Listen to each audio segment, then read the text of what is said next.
You told me I'm going to let it ride.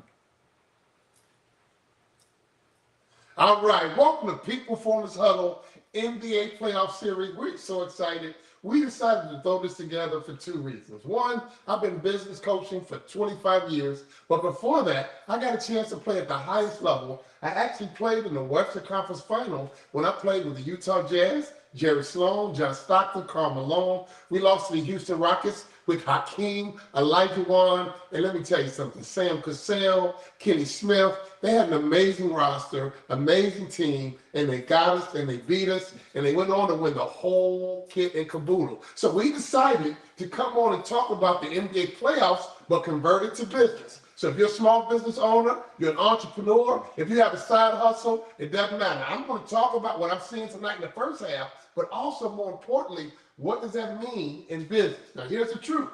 When this series started, Detroit was supposed to win. Detroit was the favorite. They played the whole entire regular season. So after 82 games, they proved that they were the #1 seed. But here's what happened. When the playoffs started, they played it tight. I don't know if they felt entitled. I don't know if they got comfortable. I always talk about the comfort zone.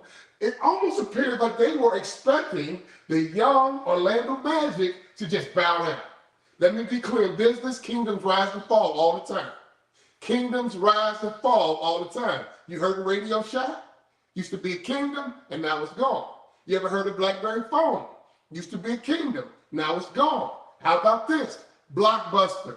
Used to be a kingdom, now it's gone. Here's the truth in business. You cannot be entitled. Now, to Detroit's credit, they fought back. Detroit is known as the hustle city. I'm just with a bunch of guys from Detroit.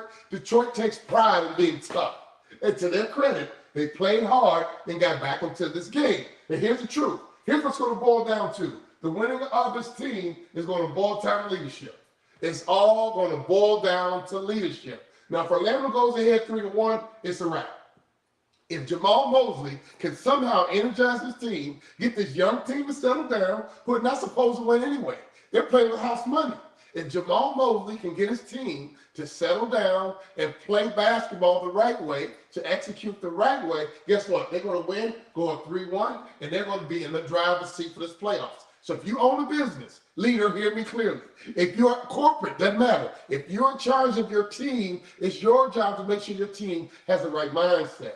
I was a little disappointed when this game started. Detroit came out flat. That means to me that J.B. Bickerstaff, we're connected. We played college ball at the University of Minnesota. We're both Golden Gophers. I don't mean to be disrespectful to J.B. Bickerstaff, but he's been around long enough to know it was his job to have his team ready. In that first quarter, if you saw the game, Detroit was not ready to play, and that's always a reflection on the coach and the whole entire staff. They should have been so prepared with the scouting report and the game plan. They're down in the series. They're supposed to win. They should have come out the gate shooting with all guns blazing. But here's the good news to their credit.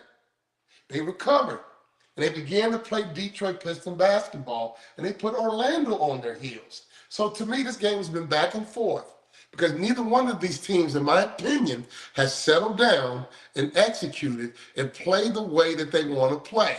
So here's the true business lesson. Business goes ups and downs. Sometimes we have a good first quarter and a struggling second quarter. Sometimes we have a great third quarter, and sometimes we end the year on a low. Leaders, it is your job for your team to be consistent. That is your #1 job, to be consistent. I played for a guy named Jerry Sloan. Now granted, Cade Cunningham for the Detroit Pistons did a great job. He's a star. He played well. He brought his team back. Paolo Banchero, he got to step it up. He didn't really impact the first half, but I think this whole game is going to come down to leadership. I think this whole game is going to come down to coaching, and that's where coaching legends are born. Phil Jackson, Red Auerbach, Pat Riley, all the great coaches have the ability to get their teams to settle down psychologically and get back to working and executing. In sports, if you think, you execute, you can win. But the same thing is true in business. You can win big in business, but you have to be able to think, but most importantly, execute under pressure. Here's the truth. Orlando has no pressure, and they came out relaxed. They were fearless, and they were free. Detroit is behind in the series. If they get eliminated by Orlando, that's going to be a very disappointing season. And it came out tight. They came out uptight. They weren't really ready to go to war, but they snapped out of it eventually. So I don't know if JB said the right thing in the huddle, or some player stepped up and said, hey man, let's play Detroit Pistons basketball. Sometimes it works. If your company has a way, you're going to get discombobulated.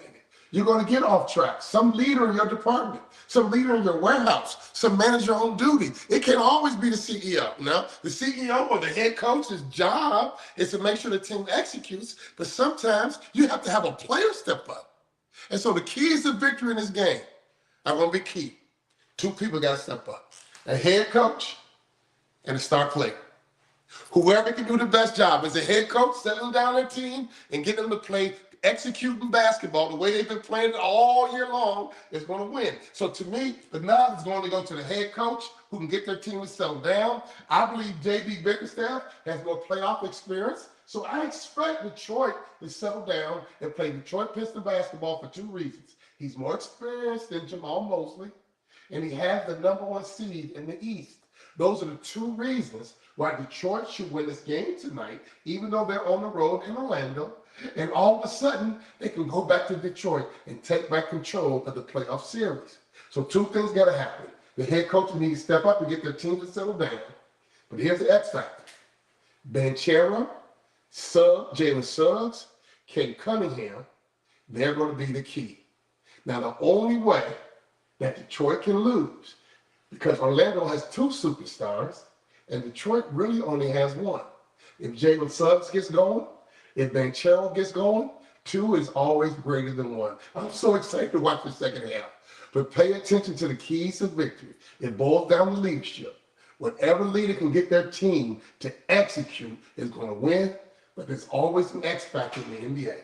Michael Jordan's, Larry Bird's, Kevin McHale's, Kevin Garnett's, Steph Curry's, right? All the great players are great because they have the potential to take a game over. But I think this game's going to boil down to leadership because Cade Cunningham is good. Banchero is good. And so is Cade Cunningham. But they're not in that category with Michael Jordan yet. So I believe this whole game is going to come down to coaching. The good thing for you, if you own a business, I don't care if you got 10 people, I don't care if you have 100 people, I don't care if you have 1,000 people, you are the key. You must get your team to settle down and execute under pressure all day long. There's always going to be ups and downs in life. There's always going to be ups and downs in business. But to me, leadership has a team executing under pressure because it is so important to execute. No one goes off track. No one goes off script because the onboarding system is strong. You're constantly having meetings. You're constantly talking about core values. You're constantly reinforcing what's important to this company. And if you can do that on a consistent basis, you're going to be more consistent than everybody else. And that's how you pull away from the pack. And eventually, leader, that's when the boss becomes a coach. And I'm telling you, that's why we created the program, From Boss to Coach. Because I believe corporate America and the business community is going to win because of your leadership and your coaching. Enjoy the second half. This is a fun game for us. If you like, if you subscribe, if you share, you got a chance to win a competition. I'm going throughout the whole entire playoff series, and whoever wins is going to come down to South Florida. They're going to stay at my coaching house. We're going to watch an NBA final game together, and we're going to go out on my yacht and hang out on the wonderful waters of South Florida. If you own a business, if that is you, make sure that every playoff game you comment, like, and share. And if you like to compete, trust me, I'll see you in South Florida right after the NBA Finals are done. God bless you, and see you for the next game at halftime. Peak Performance Huddle, Playoff Basketball Edition, brought to you live by Peak Performance Hub.